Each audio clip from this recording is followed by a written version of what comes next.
Assalamualaikum warahmatullahi wabarakatuh. My name is Imam Mazki bin Muhammad Zahri, and today for my video assignment I will be presenting about the famous philosopher Aristotle. Now let's talk about his biography. Aristotle was born in Stagira in Chalcidice in Central Macedonia in 384 BC, making him a Macedonian.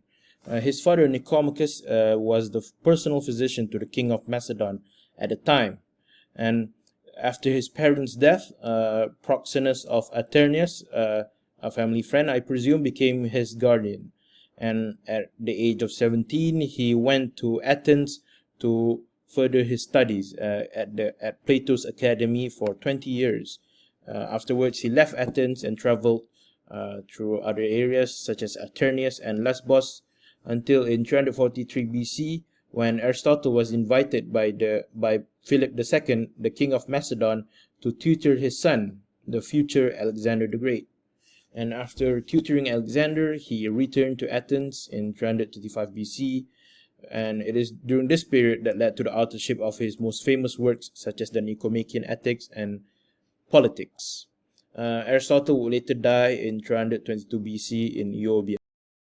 Now, what was the political situation during the time of Aristotle?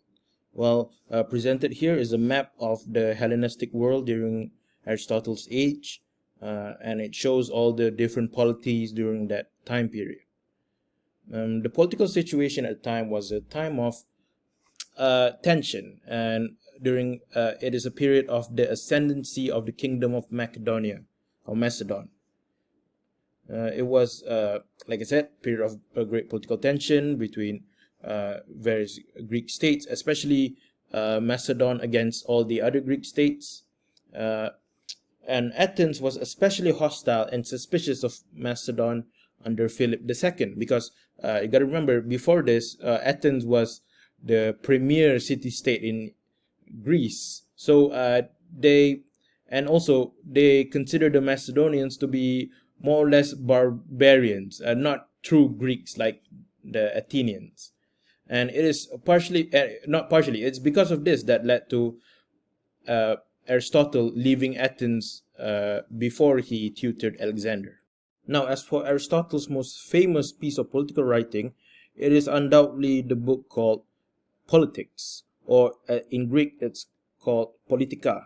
And this book is actually a collection of 8 books, and some of the themes, such as the themes of justice, are actually related to his other book called the Nicomachean Ethics, which deals with justice and ethics in more detail. And his books, the Politics, explores the concept of constitution, of citizenship, of the modes of rule and justice, and also the ideal state. And his book is also very critical of Plato's theories in the Republic, especially regarding Plato's conception of the ideal state. And in essence, Aristotle's books discusses everything related to the polis, the city-state, And his book actually has certain influences on Arabic political thinkers, such as Al-Farabi, who made his own commentary of Aristotle's Politics. So let's talk about Aristotle's ideas and themes concerning politics. Well, Aristotle considered us humans to be a political animal, as in we are meant to live in a polis. We are meant to be administered politically. And the polis, the city-state, is the most inclusive association, and it sustains a complete life. Not to mention that ruling a polis, political leadership is not the same as a household leadership. Being the man of the house does not instantly make you qualified to be the head of the state. And the polis, the city-state, also allows us humans to fulfill our potential and live life to the fullest, achieving our maximum happiness, or the perfect and administer justice perfectly. Aristotle also talks about what citizenship is, who's qualified, or what does citizenship actually means. And to him, it means the right of political equals to rule and be ruled. And although his conception of citizenship is more exclusive compared to our modern interpretation. He considers only properly educated, economically independent, and native-born free men are the best candidates for being a citizen of a polis. And in an ideal state, at least his conception, there is no more than 10,000 citizens. It is supported by slave economy, as in the laborers are slaves, and the citizens are not laborers. And citizens are all fed at a common table, as in the entire citizens. The state also has the ability to regulate sexual and family life of citizens, and the state is predilected to be mainly ruled by aristocrats. So, yeah, quite very different from our conception of politics. Now, does Aristotle's political theories has any relevance to the modern age?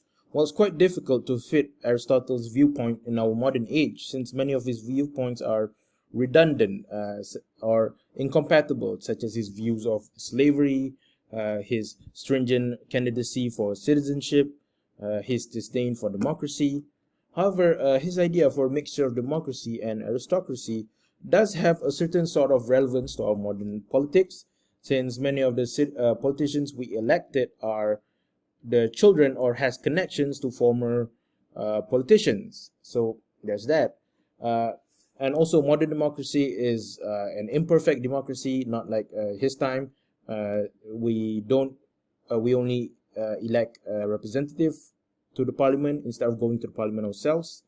And his emphasis on the importance of constitution is also something we can all relate, since every nation has its own constitution, as except for the most authoritarian of nations.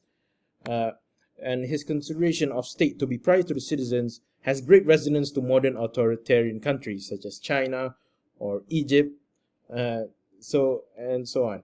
And his conception of the peculiarity of ruling a polity, of how specific the knowledge of ruling a polis is also something we definitely understood because we are students of political science, a field born from this peculiarity, and also the reason why we elect representatives to the parliament instead of going to the parliament ourselves. So I think we do, his ideas does have a certain sort of relevance to modern age, but not fully, not all of his ideas, especially not his ideas of an ideal state.